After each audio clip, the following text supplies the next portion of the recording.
Most world leaders have no idea what they are doing in the slightest. What conspiracy theory do you believe is true? The last one is weird as f. Crime in big tourist cities like Las Vegas is systematically underreported in order not to hurt business. There is a lot of stuff going on in that town most do not know about.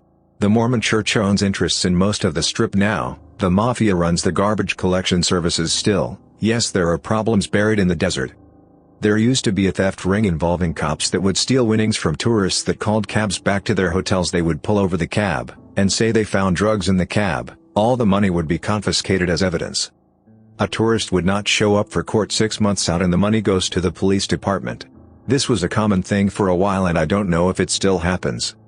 The city got conned by Harris Communications out of nearly $1 billion USD for a radio system that didn't work. The meth and theft problem in North Vegas is by design by Hells Angels and NVPD and Clark County. Toothpaste advertisements show way too much toothpaste on the toothbrush so that you'll use more toothpaste than you need, therefore causing you to buy toothpaste more often. Alka-Seltzer had hit a point where their sales had plateaued and they weren't able to gain more. They also knew that using 2 tablets of Alka-Seltzer had the same effect as 1. So, they came up with the slogan Plop, Plop, Alka-Seltzer and showed 2 tablets being dissolved in a glass in the commercials. Their sales doubled overnight. Every so often, big sock companies make subtle changes to their design, so that when you buy new socks, they'll never match your old ones. Also, I can't find generic white/black socks for my kids. They all look different from each other. Big packs comes with 5 different patterns for each pair. It's completely ridiculous, so they often get to rock the socks at school. The only way to fight them is buying a few dozen at a time and replace them all at once. There's no new socks and old socks, just all the socks of one brand and style that all match. Flat Earth websites were started as a practice arena for online manipulation. If they were able to convince people of such an absurdity, then people could be convinced of anything. And, once convinced, they will propagate the lie for you. This is called Project Mockingbird. CIA was tasked with spreading misinformation to manipulate what people would believe to be the truth. This was the 1950s. Nothing has really changed. The Chinese government is severely downplaying the amount of confirmed cases of coronavirus infections, as well as the spread and intensity. Why? They've done it before. It's probably a simple matter of saving face so they don't look bad. The city where the virus started is currently in complete lockdown. No one in or out. Do you know how many people live in that city? 11 million people. New York City has about 9 million for comparison. Biggest quarantine in history. You think only 25 people have died in that city? That the government hypes up the most ridiculous conspiracy theories to divert attention. They did it with UFOs and coining conspiracy theory. I feel this happened with 9/11. You had people claiming the planes weren't real and other nonsense distracting from the real questions about Saudi Arabia's involvement in their sponsorship of Al-Qaeda to get the US involved in the Middle East again. The whole thing was by definition a conspiracy, but if you called it that or brought it up you would be lumped in with those crazy conspiracy theorists with the added stigma of being unpatriotic for questioning the official narrative. Vapes were invented to ensure the next generation got addicted to nicotine. The future of cigarettes looked bleak as more smokers were giving up and fewer new people, teenagers and children especially, were taking up smoking. There was no need for a new product to help people quit, they were quitting just fine already. But suddenly a new nicotine-based product shows up that can make the perfect smoke for cool tricks and has flavors like candy floss. Profit margins are looking good again and the next generation of lifelong nicotine addicts is assured. We know they were invented to help get people off cigarettes. We know because the inventor of the modern vape is a relatively middle-class dude in China who made it to help his dad stop smoking. He never got terribly rich from it, making his involvement in a conspiracy unlikely. Now after the invention, are vapes being used to purposefully addict another generation to nicotine? Well, that's not really a secret conspiracy, given that Juul is literally owned by a tobacco company, now is it? Though I would still say it's a conspiracy because pretty sure the tobacco people would deny it to the end of their days. It's my understanding a conspiracy is a secret plan that is unlawful or harmful. People say it can't be a conspiracy because the government is against vaping. The government does not have to be in on the conspiracy. That Camel cigarette ad aimed at children also got banned, right? It is possible to have a conspiracy the government isn't involved with. We also don't all have the same government. I'm from the UK. Britney Spears is held captive by her dad's legal hold on her mental stability. He's conservator of her estate and has full oversight of her career. He has full financial control of her life. Her dad brought her back from mental instability though. She was losing it and going to ruin her career and life, and he got control and got her back on track, and of course he needed to have authority over her to do so. High art galleries are just a way for organized crime to launder money through high-priced art pieces and charitable donations. That's the reason you see pieces like two solid-colored canvases side by side make $43 million. Tax laws are stupid in many ways. Art is one of them. Accurately appraising the value of art, particular abstract of modern art, is effectively impossible because there will always be disagreements. So, the value that a piece is most recently sold for is usually used. If a single artist has a portfolio of similar works, then after a piece is sold the other similar pieces can be appropriately reappraised at an updated value based upon that sale. So the way this scam works is that a group of wealthy people get together and decide on an artist. One buy a piece for, say, $1,000. Displays it. Waits. A few months later, another buys another piece for $10,000, well above asking price. Displays it. Waits.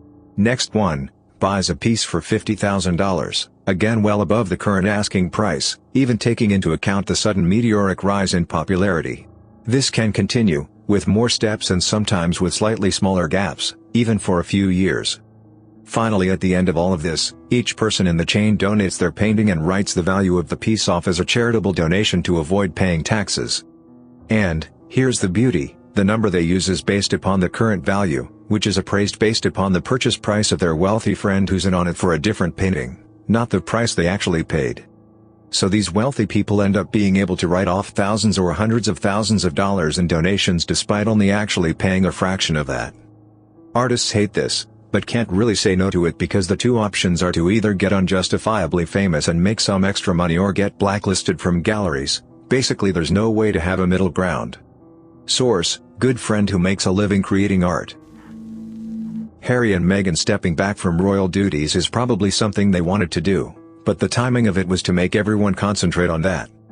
And not the fact that Prince Andrew was best mates with Jeffrey Epstein and has been accused of shagging an underage girl. Harry said in a recent interview, "I won't be bullied into the same game that killed my mum, Diana. I bet he found out his entire family are child fondlers, and I also bet Diana found out that same information which ultimately led to her demise." The US Army have a bigger influence on Hollywood action movies than you think in order for people to be influenced at a younger age to join the Army. Michael Bay movies are basically giant ads for the military and random companies. In one of the Transformers films there's a long shot of the main character buying a Coke from a vending machine and drinking it. And every movie plugs the military. Some of his movies literally are about the military. Most world leaders have no idea what they are doing in the slightest. Honestly, there's no training in the world that can prepare you to be the leader of a country. And there's no other job like it on Earth. I think the problems we as humans have created are beyond the scope of what we as humans can fix. I'd be willing to bet money that a lot of the issues we face are down to overpopulation, and I doubt there's anything we can do to fix it besides eradicating half the population. No world leader can fix our issues. The real conspiracy: the governments are too dumb and ineffective to plan conspiracies. Conspiracy theories are too convoluted. Imagine getting 10 people in your life to cooperate at doing a task. It's pretty hard to get 10 strangers to shut the hell up, for example. Now imagine thousands of strangers cooperating to do a complicated cover-up that they can expose. I doubt 99% of conspiracy theories acknowledge that humans just can't keep their mouths shut. Military-industrial complex. While not a distinct elite cabal operating in coordination, there are many separate high-net-worth individuals and particular corporations whom directly derive profit from war. They have no interest in peace and continue to prosper in an environment of low to moderate-level continuous warfare.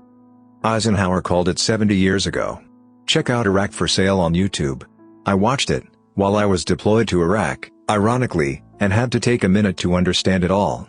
I knew that there was something fishy from the start, but I've never been sure. I believe Kurt Cobain was murdered. The note he supposedly left had 3 different styles of writing. When Kurt's autopsy was performed, he had enough drugs in his system to kill him 3 times over, and he was drunk enough that he couldn't lift his own head, so how could he shoot himself in the head with a shotgun? Also, the bullet casing was on the wrong side of his body for him to have shot himself, Courtney Love was practicing his handwriting. The heroin kit was neatly put away when why would he do that and how could he do that? Also the note started in his handwriting and wasn't a suicide note. As soon as the handwriting changed it turned into a suicide note. A guy who was friends with both Courtney Love and Kurt Cobain was always too high on heroin because of Courtney Love to be interviewed by Courtney Love's private detective. Even the private detective thought everything was suspicious as hell and started investigating her of his own accord. Just saying, I think it was Courtney Love. The majority of celebrity Scientologists joined for networking purposes, but then found themselves in over their head. I think it's more that they treat celebrities much better than the rank and file. I saw one of those popular anti-Scientology documentaries recently and they made it pretty obvious that Tom Cruise is pretty much treated like a Roman emperor and has his every whim catered to. I assume it's like that for all celebrities. Besides, Scientology keeps records of their auditing sessions and can blackmail them with anything in it. There's a rumor that Travolta would like to leave the church but they've got him on tape admitting to having sex with guys and are using it to blackmail him. Conspiracy theories are actually deliberately diffused to keep the people busy thinking about stupid conspiracy theories rather than thinking about what is actually going on. And 1 in 10 conspiracies are true. They make and distribute conspiracy theories as a way to discredit people. Apple actually does this in the sense that they convolute the leaks market with fakes and useless patents.